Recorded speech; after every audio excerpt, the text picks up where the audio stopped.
আল্লাহ পাক এই হাদিসের মধ্যে, হাদিসে কুদসিতে বলেন, ইন যাকারানি ফি নাফসি, আমার বান্দা যদি আমাকে মনে মনে স্মরণ করে।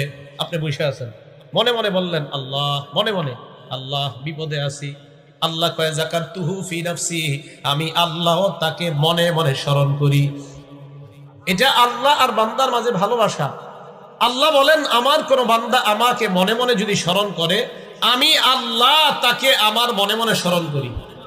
এবার আল্লাহ বলেন, ওয়া ইন যাকারানি ফি মালাইন, আমার বান্দা যদি আমাকে কোন দলের মধ্যে স্মরণ করে, যাকারতুহু ফি মালাইন খায়রিম মিনহুম, আমি আল্লাহ তাকে ওই দলের চাইতে উত্তম আরো কোন দলের মধ্যে স্মরণ করে নেই। তাহলে এই যে এই জায়গায় আমরা আল্লাহকে স্মরণ করলাম, আমরা যতগুলা মানুষ, আল্লাহ বলেন কোনো সন্দেহ নাই, তোমরা আমাকে এই জায়গায় স্মরণ করলা, আমি আল্লাহ এই দলের চাইতে উত্তম আরো কোন দলের মধ্যে তোমাদেরকে স্মরণ